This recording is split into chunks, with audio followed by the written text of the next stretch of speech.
என்ன கேட்க தங்க படுறா பொடி விட்டுறானியா காலையில எவ்வளோ அந்த பழக்கமே இல்லப்பா. அப்ப யாரா சீனு பையனா எந்த நாட்டை சேர்ந்தவன் உன்னுடைய பெயர் உன் தகப்பன் பெயர் என்ன கேக்குறீங்க நீங்க? காலம் மாறி போச்சுங்க 2024 அது எது கேள்வி கேட்க ஆரம்பிச்சு நம்ம அட்ரஸ் சொல்லி அது பேர் ஓடு போய் சொல்லி தருவா மணிமணி நாட்டை சேர்ந்தவன் முப்பதால் தளபதி நான் கட்சியில பேர முப்படை தளபதி ஆள வந்த ஐயா வணக்கம் வணக்கம் வணக்கம். நீ மாறா நானும் வேலைக்காரனா போட்டுக்கிட்டா 100 நாள் நல்லா இருப்போம். நாட்டை சேர்ந்தவன் இதே நாட்டை சேர்ந்தவன் முன்னாள் கோட்டை காவலர் நாகப்பனுடைய மகன். என்னுடைய பெயர் கதிரவன். நாவுமுல்லையா நீ நாவுமுல்லையா நாகப்பன் வராது நாவுமுல்லா நாங்க நல்லா வடிக்கணும். எங்கடா நாங்க வெயிட் டைம் தெரியாதுடா இங்க கூட்டு போது டைம் சாப்பிட்டு தூங்கு தெரியாதுடா அவ்வளவு நேரம் பார்த்தா மணி 1:30 ஆகுதுடா போட்டுக்க நீங்களா அப்படியே போனோன்னு உட்காந்து வண்டியில இருந்து இறங்கணும்னு வீட்டுக்கு அதுதான் எந்த நாட்டை சேர்ந்தவன் உன்னுடைய பெயர் இதே நாட்டை சேர்ந்தவன்ப்பா. சொல்லுங்க நாகப்பனுடைய மகன். என்னுடைய பேர் கதிரவன். கதிரவா உன் கருத்தில் அரசாங்கம் நாட்டு மன்னர் எனக்கு பதவி கொடுத்திருக்கிறார். ஏற்கனவே என்னுடைய தந்தை செய்து கொடுத்த கோட்டை காவலன் அதே வேலை எனக்கு மன்னர் என்கிட்ட சொன்னாருங்க. கதிரவா பதவி வந்து விட்டது என்று ஆணவத்தில் இருக்கக்கூடாது. ஒரு மனிதனுக்கு பதவி வந்தால் பதவி இருக்க வேண்டும். புரிகிறதா? முல்லை நாட்டு மன்னர் படைகளை திரட்டிக் கொண்டு போர் முனையில் சந்திக்கிறார் என்று லிகிதம் அளித்திருக்கிறார். ஆகையால் உன் படைகளை திரட்டிக் கொண்டு முல்லை நாடு போருக்கு செல்கிறேன். மணிவரி நாட்டையும் மணிவரி நாட்டு மக்களையும் கண் இமைவால் காப்பது உனது கடமையாகும். கடமையிலிருந்து ஒருபோதும் தவற மாட்டேன். அந்த அரண்மனையில நாங்க வேலை செஞ்சீங்கன்னா தெரியுமா? எங்க பாட்டா முப்பாட்டா எங்க அப்பா எல்லாம் வேலை செஞ்சோம். என்ன அட்ஜஸ்ட் பண்ணி நடந்துக்க எல்லாம் வேலை போடும். அட்ஜஸ்ட் பண்ணி அதே சீரட் வாங்கினா சரக்கு வாங்கினா கால ஆயிடுறான் கிடையாது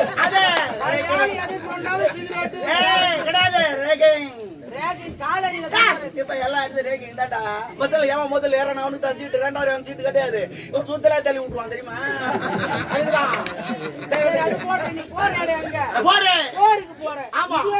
மாறு வேஷம்டா மாறு வேஷம். அவன் எத்தனை படம் எடுத்து வந்துறான் எவ்வளவு பேர் வந்துக்கிறான் உழவு பார்க்க போறேன். மாறு வேஷம்டா பத்தம் சொல்லி விட்டுருவான். நான் கொய்தா போட்டு திரும்பி வந்துருவேன். ஊட்டி நினைக்காது இது மருமக்கள். என்னை வேணா கண்டுபிடிச்சு வாழை தூக்கணும்னா கை உள்ள விட்டு ஒரே குத்து முழுக்குள்ள ரத்தம் வந்துடும். அவன் ஓடாம இருக்க காலை கட்டி அடிப்பான். அவன் மூடிட்டு அடிப்பான். மருமக்கள் சரி அதை விடு நான் போருக்கு போறேன். சரி அதை விடு நான் போருக்கு போறேன். திரும்பி வந்தாலும் வரும் வராப்பட்டாலும் அப்படி கிடையாது. நம்ம தான் பலசாலி எவனுமே நினைக்க கூடாது. நிறைய பேர் அதான் நினைக்கிறான் நம்ம பலசாலி நம்மள மிஞ்சி எவனும் கிடையாது. அவ்வளவுதான்டா அவனு முறுக்குறான் பைக்கும். அப்புறம் மட்டும் பார்த்தா 107 தூக்கணும் வரான். இருக்க கூடாது. அவனும் பலசாலியா இருப்பான். அதனால அதுக்கேற்ற மாதிரி நம்ம போனோம் அட்ஜஸ்ட் பண்ணி போனோம். சரிதா? நான் போய் திரும்பி வரலன்னா என் வீட்டு பிரிச்சு நினைச்சுப்பா. Aadhaar card ration card PAN card இன்னுமாடா நாடு திரும்பி ஆதார் கார்டு ரேஷன் கார்டு தூக்கிறீங்களாடா கையில? அது முன்ன கொடி தூக்கணும். நீங்க எடுத்து தூக்கிறீங்க. ஏண்டா நகராட்சி 5 காலு தேடி போச்சுடா.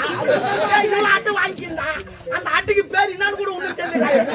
அதிகாரிகள் போட்டு உட்கார வச்சிருக்காங்க. அவன் சும்மா தானே உட்காந்துக்கிறான். அவன் சேர்த்து கேட்கவனா 1/2 மணி நேரம் உட்காந்து வரான்றான். என்ன பண்ணுவா? இதுக்குன்னா ஹோட்டல் கிடக்குறாங்க தந்து வச்சுக்கலாம். எப்படி வருவானு உட்காந்து போவானு 6 மாசம் ஊரை காலி பண்ணி வேற ஊருக்கு போவேன். ரேஷன் கார்டு ஆதார் கார்டு எல்லாம் எப்படி நான் தான் வீட்டு வர கட்ட போறேன். கரண்ட் பில் நீ கட்ட போற நீ கட்ட போற. ஏன்டா அப்படி பண்றீங்க? ஒரு நாடு கவர்மெண்ட் 1000 ரூபாய் கொடுத்துருண்டா. என்ன எது சீண்டாதீங்கடா. வேற மாத்து போல எதுவும் மாத்து போலடா. வாடாடா நான் ஏறி நடு ஏரியில வீடு கட்டிக்கிறேன். தண்ணி புள்ளா இருக்கு. நான் காங்கிரட் கட்ட போட்டு ஏறிக்கிறேன். இனிமே என்ன எதுவும் கேட்காது கேட்டு விட்டுறான். எனக்கு எதுவும் வேணா போடா. வேலை தேடி வந்து வேலை கிடையாது. ஊர்ல கொசியும் அதிகமா தெரியுமா? தெரியுமா? தெரிஞ்சுக்க சொல்றேன். அதுக்கு முன்னால அந்த சைடு காவா கிடையாது. காவா கிடையாது. கேட்டு போய் உட்காந்து வந்துருவான். ஆமா தண்ணி அது காஞ்சி காஞ்சி போடும். ஏர் ஓட்டுவான், பயிர் வச்சுவான், காஞ்சி போடும். சரியா போடும், கொசு வராது. இப்ப பக்கத்திலே நோண்டி வச்சுக்கிறான். மொத்தத்துல வந்து கொசு அதிகமாகுது. இது எவனுக்கும் தெரியல. என்னடா நான் இதை விட்டுறான் காவா